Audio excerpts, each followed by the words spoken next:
अस्सलाम वालेकुम students, I miss Mahamanat your SST teacher. So as you know हम chapter number 2 start किया था अपना, that is weather and climate and वो रीड इस chapter till the topic proximity यानी कि नियरनेस टू द सी। हम क्या पढ़ रहे थे कि क्लाइमेट हमारा किस वजह से डिफरेंट होता है। So climate temperature is one factor that causes the differentiate in our climate and temperature it depends on the following topics.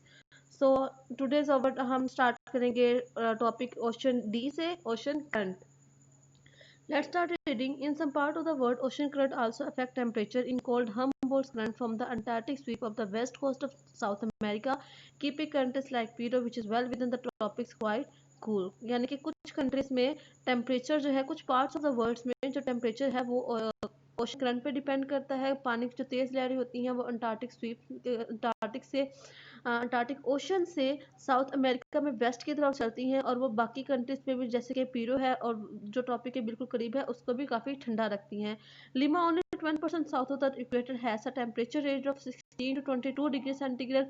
Lima जो साउथ इक्वेटर है, खत्ते सूद के साउथ में है, उसका टेम्परेचर सिर्फ 12 डिग्री सेंटीग्रेड होता है। उसका टेम्परेचर तकरीबन 16 से मैक्सिमम 22 डिग्री सेंटीग्रेड तक जाता है। On the other hand the Gulf Stream और North Atlantic Drift which comes from the warm Gulf of Mexico crosses the Antarctic Ocean to keep most of the Europe's west coast much warmer than it should be.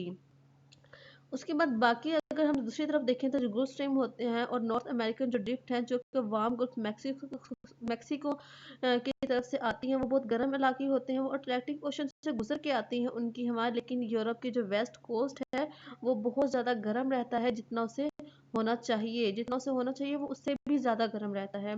उसके बाद next topic है हमारे पास rainfall. तो rainfall भी एक factor है जिसकी वजह से आपका टेम्परेचर इफेक्ट होता है और टेम्परेचर इफेक्ट होने की वजह से आपके क्लाइमेट में डिफरेंट आता है। Rainfall is very important in determining the climate of the place. What the world's average rainfall is between 1000 and 2000 mm a year. So these are great differences. Rainfall भी एक बहुत इंपॉर्टेंट फैक्टर है जब आप अपने climate को determine करते हैं। जो एवरेज रेनफॉल है जो पूरे साल में होती है पूरी दुनिया में, वो है 1000 से लेकर 2000 मिलीमीटर और ये इसकी वजह से बहुत ज़्यादा डिफरेंस आता है। Place in the Atacama desert on the west coast of Chile have had no measurable rain for hundred of years. Atacama एक सहराई इलाका है, वहाँ पर उसके वेस्ट की तरफ चिली एक शहर, चिली एक कस्बे का आप कह सकते हैं, वहाँ पर तकरीबन 100 सालों से कोई भी बारिश नहीं हुई। Atacama is known as the driest place on the earth और अंटाकामा को दुनिया की सबसे ज़्यादा सूखी हुई जगह कहा जाता है। On the other hand Cherrapunji in Assam had 22,990 millimetre of rain in one year. जबकि चिरपंजी एक शहर है वहाँ पर क्या असम में है, वहाँ पर 22,999 मिलीमीटर बारिश होती है हर साल। और किस साल में हुई थी? 1861 में 22,999 मिलीमीटर बारिश हुई थी और this is still the world record और ये वर्ल्ड रिकॉर्ड है। उसके बाद थर्ड है हमारे पास एयर प्रेशर। एयर में not be seem to have any weight but it does it, यानी कि एयर प्रेशर हवा के प्रेशर से भी आपका टेम्परेचर इफेक्ट करता है। It is just that we do not normally feel it above each of us in a column of air several kilometer high. Actually this column of air weight about 23 kilograms. यानी कि air का wait हमें इतना feel नहीं होता, लेकिन इससे भी हमें असर होता है क्योंकि नॉर्मली हम इसे फील नहीं कर सकते, लेकिन ये हमारे कॉलम ऑफ द एयर में रहता है और ये 7 किलोमीटर हाई रहती है हवा। और इस कॉलम का वेट जो एयर का वेट है कॉलम में वो तकरीबन 23 to 30 किलोग्राम रहता है। This air pressure is not steady. Sometimes it passes more heavily on the earth than at other time. The average is about 1 kilometer on every square centimeter.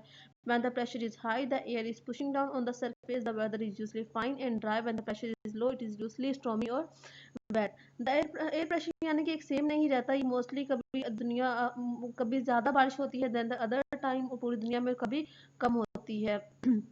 जो average kilometre रहती है वो centimetre में रहती है और जब हवा का प्रेशर ज़्यादा होता है तो जो वेदर होता है वो यूजली फाइन होता है और ड्राई होता है। When the pressure is low, और जब हवा का प्रेशर लो होता है तो वो यूजली स्टॉर्मी होता है या फिर यानी कि तूफान वगैरह आता है या फिर वेट रहता है इलाका। उसके बाद लास्ट है हमारे पास direction of winds. The direction from which the winds usually blow has an effect on climate. If a place mainly has north wind, it is usually cold because they blow in from the Antarctic or colder region. In the southern hemisphere, it is southerly wind which are cool.